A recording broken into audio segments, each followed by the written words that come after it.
खुश आमदीद। मैं आपका दोस्त हकीम ज़ुबैर खान। इस वीडियो में हम एक ख़ास नुस्खे की बात करेंगे।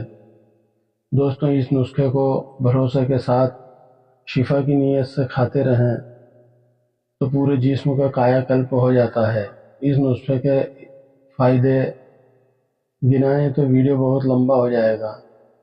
इस नुस्खे के चंद फ़ायदे इस तरह से हैं।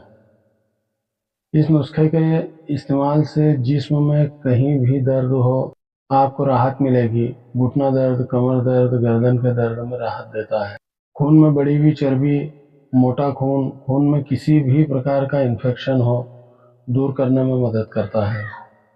शरीर में कहीं पर भी चर्बी की गांठ हो, इस नुस्खे के इस्तेमाल से 3-4 महीने में गांठ गलने लगती है। चेहरे पर कील मुहासे, पिंपल जैसी दिक्कत में भी अपना अच्छा प्रभाव छोड़ता है। नसों के ब्लॉकेज को दूर करने में मदद करता है। पेट में कब्ज को जड़ से खत्म करने में मदद करता है। हड्डियों को मजबूत कर शरीर में कैल्शियम की कमी को दूर करने में मदद करता है। जोड़ों के दर्द के साथ नसों की ऐंठन या साइटिका के दर्द में भी आराम देता है। यह नुस्खा अकड़न जकड़न जैसे मर्ज पर भी अपनी तासीर रखता है। बार बार बुखार आने की समस्या से भी यह नुस्खा बहुत अच्छा रिजल्ट देता है। गुर्दे को मजबूत कर मूत्र अवरोध को दूर करने में पूरी तरह मदद करता है। इसके नियमित इस्तेमाल से गुर्दे की पथरी टूट कर निकल जाती है। बढ़े हुए यूरिक एसिड को कंट्रोल करने में मदद करता है। बार बार फोड़ा फुंसी, दांत, सोराइसिस वालों के लिए बहुत अच्छा रिजल्ट देता है। इस नुस्खे के इस्तेमाल से वात के सभी रोग दूर होने में मदद मिलती है। वात रोग क्या है जानने के लिए आप गूगल पर सर्च कर सकते हैं। वात के अंतर्गत 80 रोग आते हैं और उसमें से 40 रोगों के ऊपर ये बहुत अच्छा काम करता है, जिसका तजुर्बा किया हुआ है।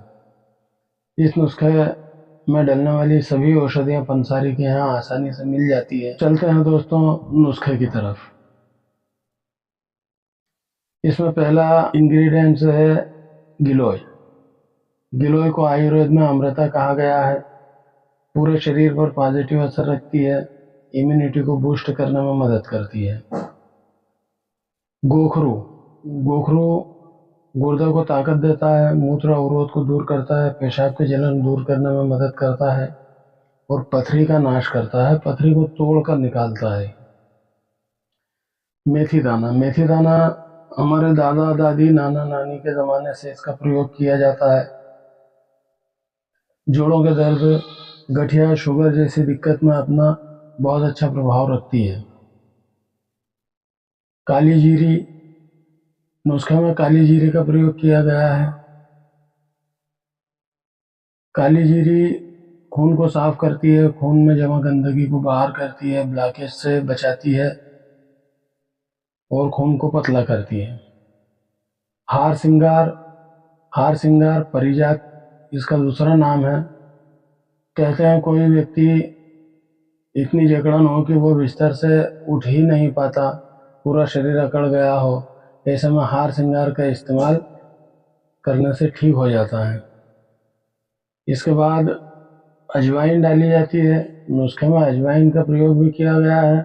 अजवाइन पेट को साफ करने में, एसिडिटी, यूरिक एसिड को कंट्रोल कर खून साफ करने और दर्द में भी राहत देती है। भोजन के बाद 1 चुटकी अजवाइन के सेवन से पाचन क्रिया अच्छी रहती है। जीरा, 7वें नंबर पर जीरा है। जीरे के इस्तेमाल से पेट की गर्मी, पेट की जलन, एसिडिटी, कब्ज, सीने की जलन आदि दूर करने में मदद मिलती है। 8वें नंबर पर हम डाल रहे हैं चित्रक। टाइफाइड बुखार, नाक से खून आना, सूजन होना, फेफड़ों में संक्रमण को दूर करने में मदद करता है। इसके इस्तेमाल से वात, पित्त और कफ तीनों दोष संतुलित होते हैं।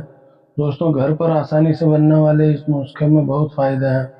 तंदुरुस्त व्यक्ति इस्तेमाल करे तो बीमारियों से बचा रहता है और बीमार इसका इस्तेमाल करे तो तंदुरुस्त हो जाता है।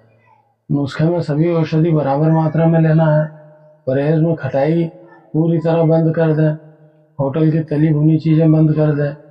गरिष्ठ भोजन को बंद कर दें, यानी ऐसा भोजन जो पचाने में आसानी ना हो, ऐसे भोजन को बंद कर दें। दोस्तों, तजुर्बा किया हुआ नुस्खा है। आपकी खिदमत में पेश कर दिया है। इसे बनाकर भरोसे के साथ खाएं, किसी वेद हकीम की ज़रूरत नहीं पड़ेगी। गरम मिजाज के भाई, ये ऐसी ख़वातीन जिन्हें ये महसूस हो कि ये नुस्खा हमें गर्म पड़ेगा, ऐसी कंडीशन में आप इसमें बराबर मात्रा में आंवला डाल सकते हैं।